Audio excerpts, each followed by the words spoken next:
the 2026 training camp period, the Jacksonville Jaguars have completed 6 practices. And I thought a good episode on today's episode of Jags Now, presented by our wonderful friends over at Prize Picks, would be really to discuss some standouts that I've kind of noticed with the Jaguars so far. Now, full disclosure, I didn't include Trevor Lawrence on this list, and it's not because he just didn't have a great practice yesterday in terms of just overall execution and everything, but I figured that would be kind of too easy just to kind of say, oh yeah, Trevor Lawrence has been a standout this far. I thought he's looked good. I thought he's had some good moments, but I wanted to dive into 7 other players that I thought really have made an impact really consistently throughout training camp, and we're going to get into it on today's episode. Just want to remind you guys that today's episode of Jags Now is presented by Prize Picks. Make sure you use code HMA, play your first $5 lineup, and you could potentially win $150 in lineups if you win that first lineup. Shout out to Prize Picks. We would not be talking training camp, Jacksonville Jaguars, if we weren't talking about Parker Washington and just his overall impact that he's had so far in training camp. I mean, he has been somebody that it feels like every time I open up Twitter, the Jaguars are practicing, he's making a play. Whether it's, making a contested catch, catch over the middle, run after the catch, deep ball, whatever the case may be, he has had a phenomenal training camp period ahead of the 2026 NFL season. And it goes back to the work ethic that he has shown throughout his time in Jacksonville. Liam Coen had this to say earlier in the training camp period about Parker Washington's work ethic. Him and Trevor have continued to just build a connection, a relationship on and off the field. I mean, Parker Washington is the first guy in our building, 5 a.m., 5:30. He is in the weight room working on himself, on his body, on his mind. He trains both mentally and physically. He really gets it. He pours into himself, and his body knows how to try and take care of himself as a pro. 6th-round pick, man. That's just, he's going to continue to ascend since we got here. And, I mean, Travis Hunter's even mentioned that he can never quite beat Parker Washington in the building, and he's tried, a couple times to try to do so. And he's just everything that, in terms of a player that you're rooting for on your football team, he exudes it, right? Like, he is just a guy that he consistently puts in the work. He's gotten better and better each offseason and each season, and now he's trying to be potentially a breakout candidate, even more so than what he did last season. And I think that throughout this training camp period, if we're talking about standouts, we're talking about winners, whatever word you want to throw out there for training camp period, Parker Washington has been an absolute positive for Jacksonville. He is my number one standout so far. Sticking in the wide receiver room, it'd be none other than his teammate Brian Thomas Jr., who a lot of people were kind of sitting there concerned about, how Brian Thomas Jr. would look going into, this offseason period and really into 2026 and all. Obviously, we've talked about it multiple times this offseason, the amount of trade talks that surrounded Brian Thomas Jr. Ultimately, the Jaguars did not pull the trigger, and I don't think that they're going in that direction by any means necessary. Jeremy Fowler, when he visited Jaguars training camp last week on the 31st of July, he had an interesting report that we broke down on the channel, and one kind of quote that really stuck out to me that I broke down on a short on the channel was the Jaguars are confident that BTJ will have a bounce-back season in 2026. And it would be really needed because if you look at this wide receiver depth chart, whether it's him or whether it's Parker Washington as this wide receiver one, I think it could be interchangeable based on the given week of, the opponent, situation, whatever the case may be. You might even see Jacoby Myers lead the team in receiving yards or Travis Hunter or whatever the case may be. BTJ just gives this offense a different element if he is right with his route running, his deep threat ability, with his ability to take the top off the defense with his speed, his acceleration, his ability to make crazy one-handed catches such as this one right here over Monteric Brown that went viral all over social media. He, to me, if he's right, he is somebody that really can take this Jaguars team.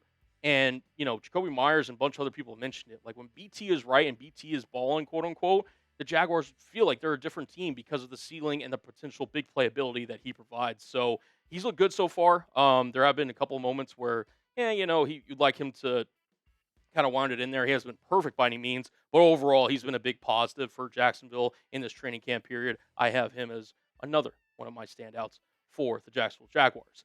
Guys, we appreciate all the love that you have been giving us here on the channel. And I went back and looked. Last week's video, or during all of last week, the most liked video that we got on a video was 108 likes. I believe we can top it today. Can we get 110 likes? We're trying to constantly improve and get to another level here at Jags Now. Hit that like button for free and daily Jags content around your Jacksonville Jaguars.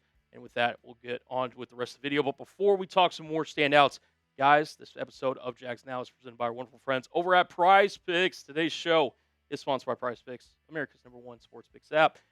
Baseball is well underway, along with a ton of other sports that you can cash in with on Prize Picks. Football is right around the corner, so make sure you're locked in with Prize Picks, as they are the best place to win cash while watching sports. You can choose from numerous stat projections on Prize Picks: passing yards, rushing yards, home runs, touchdowns, points, rebounds, assists, whatever the case may be. And it's available in multiple states, including California, Texas, and Florida. They also have season-long football lineups, as the season is right around the corner. And I've got a three-player lineup, $10 to win 60 here for the upcoming season. Jarrian Price, I think he's going to have a really good season for Seattle. Give me the more on his rushing yards. We just talked about him. Parker Washington, I think he is going to crush this number on his receiving yards. Give me the more on that. And then Colston Loveland has been drawing rave reviews from Bears training camp, giving the more on his receiving yards. If all three of these hit, I win $60. And guys, new user offer: play your first $5 lineup and get $150 if you win that initial lineup. Just use the code HMA when you sign up. That's right, PrizePicks just switched up their offer, so there's no better time to join, lock in, and win that first lineup. That's code HMA at sign up to get $150 in bonus lineups if you win your first $5 lineup. PrizePicks, code HMA. Download the app now. Shout out to PrizePicks for sponsoring this episode of Jags Now, getting into kind of really a competition that I knew was coming in terms of, potential, hey, the Jaguars are going to explore all options. But this linebacker competition has really kind of taken shape and taken form here with the play of Branson Combs, the former undrafted free agent out of Wake Forest, who reportedly has closed the gap between himself and Ventrell Miller. John Shipley, who does a really good job of covering the Jaguars for Sports Illustrated, had this note earlier on the Jaguars linebacker battle. Branson Combs was already going to get a ton of reps in camp as him and Miller duke it out. This is also, especially with Jack Kaiser, unfortunately getting injured that first day of training camp. But I would give him, talking about Combs, the slight edge on Miller through 3 days, just in terms of what we have seen. And based on all reports, I can't really disagree with it, right? Like, I still have Ventrell Miller penciled in right now as this team's starting linebacker next to Foye Oluokun at that will linebacker spot. However, there is a good chance that Branson Combs could be this team's week one starter opposite of Foye Oluokun, and he's been making plays consistently throughout camp. The interception that he had recently on Nick Mullins went viral on Jaguars Twitter. He had a moment, too, where he's really, I think in general, showing his ability in coverage, which is so valuable in today's NFL, especially when you're having linebackers cover in nickel packages and outside of base coverage. And Branson Combs, I think, has that edge over Miller in that regard. And the Jaguars are kind of sitting there saying, okay, we're going to give this kid a chance. Like, this is actually a legit competition between Miller and Combs. And Combs has done his part in order to bring the energy and bring the competition. As a former undrafted free agent, you would expect nothing less, but he's balled out so far. I'm pleasantly surprised on how Branson Combs has played so far. Getting into back to the offensive side of the ball, I should say, it's Bhayshul Tuten, the running back the former fourth-round draft pick from the Jacksonville Jaguars. He is somebody that I would expect to have a bigger role coming into 2026. I think we all agree with that, with Travis Etienne leaving for New Orleans at free agency.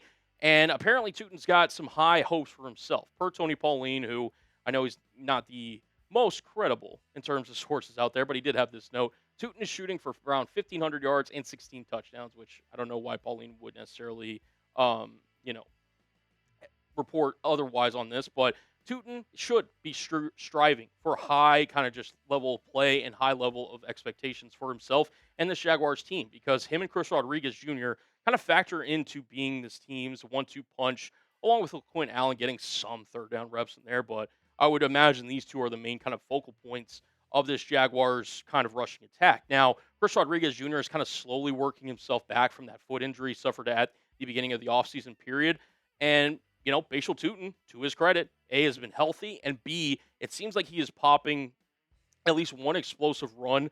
It feels like per training camp practice. Even, in yesterday's practice where the Jaguars offense really seemed to just not be able to get it going, Bhayshul Tuten was able to pop a long run during, I think it was 11-on-11 period. So he's somebody that he's got that explosive home run ability, and last year really tried to make it a focus to not have those fumbles that he had a problem with in college kind of creep into the NFL.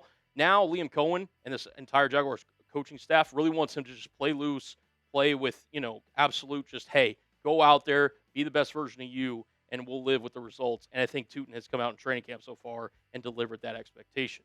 Getting into another training camp standout, in my opinion, that is Jarrian Jones, the cornerback who you kind of wonder necessarily where he's going to fit in this Jaguars defensive rotation. Obviously, you expect him to be out there in like dime packages or whatever, but he's got an interesting kind of role, I think, coming up for 2026. And he talked about that uh, here recently with Jaguars beat reporters that have boots on the ground, I should say.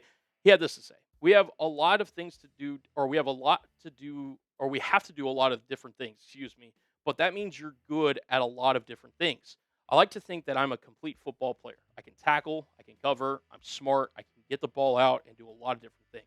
Just being able to do all those things, I think with the coaches trusting me to be able to play a lot of different positions, they know my value." And for Jacksonville last year, he was asked to play a lot of different positions, and he delivered, right? And he was somebody that can play inside, can play outside, and give you really steady production. I mean, in terms of PFF grades, which again, PFF's not everything, he graded out as one of the best cornerbacks in all of football last year. And you see the production there on your screen.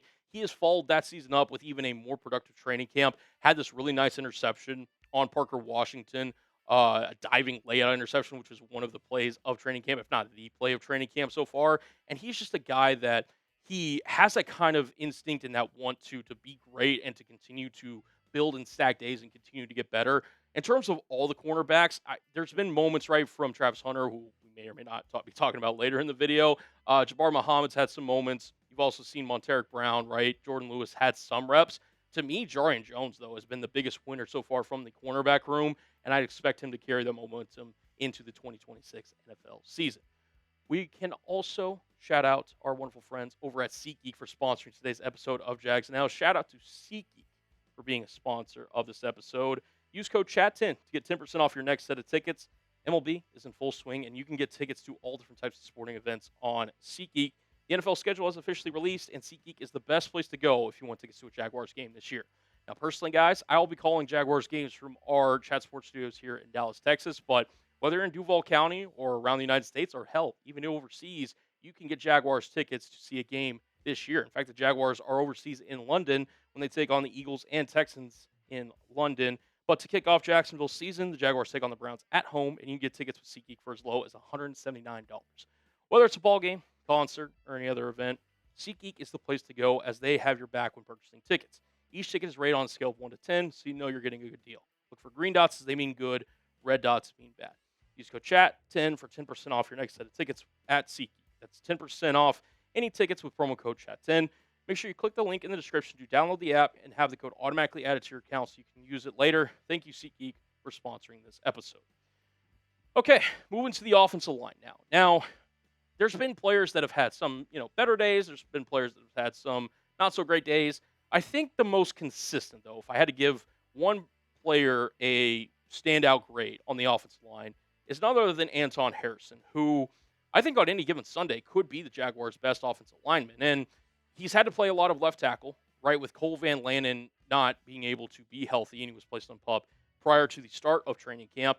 Anton Harrison has had little to no trouble adapting to the left tackle position, where he spent his time at Oklahoma before he was drafted by Jacksonville and has made the switch to right tackle. But it does create an interesting conversation with Anton Harrison and this Jaguars team in general, right? Because if Cole Van Lanen, let's just say he's not ready to go for week one, or knock on wood, hopefully not, but maybe even longer than week one, the Jaguars might look at Anton Harrison as a potential left tackle option with either Walker Little, Chuma Doga, maybe even Wyatt Milam could be a potential option at right tackle. The point is that Anton Harrison has done whatever the Jaguars basically have asked him to do, and throughout, whether it's one-on-one reps, whether it's 11 on 11, whatever the case may be, he's been really consistent in terms of winning those, pass protection reps, whether it's, understanding and, knowing where he needs to be on a different spot in the offensive line. He's proved to be a very valuable commodity for Jacksonville on that offensive line. And if they do have to make that change where he plays on the left side to start 2026, Liam Coen and this offensive staff should be very confident based on what they've seen from Anton Harrison. Finally, last but not least, we knew we were going to talk about him, right? Travis Hunter, the wide receiver cornerback who it was, going into training camp, I didn't necessarily know if he would be ready right from the jump in terms of, hey, this guy is ready to contribute, do all the drills, everything. From day one, he has just brought an energy and a just overall competitive vibe that I think the Jaguars have really fed on throughout this training camp process. And Liam Coen talked about Travis Hunter's role and how it's going to be kind of different going into 2026 as compared to 2025. This is what Coen had to say on Travis Hunter's role. He's, Hunter, going to play both sides of the football just like we planned to do when we drafted him. That has not changed. Now, the percentage on one side versus the other, that's fluid. That's something that we have to continue to work through. But I just know the guy has worked his tail off this offseason to show his teammates that I'm going to be ready to go from training camp, and he's ready to go. And he was ready to go whenever training camp initially started, and the snap counts are back, right, for Travis Hunter. So far, and shout out to ESPN's Mike DeRocco. I apologize if I mispronounced that name, but he's been keeping up with the training camp snaps, for Travis Hunter. And so far, it's 35 for the offense, 51 for the defense. We've seen days where, you know, Travis Hunter's played more corner. We've seen him play more offense, but those are the snap kind of variations right now.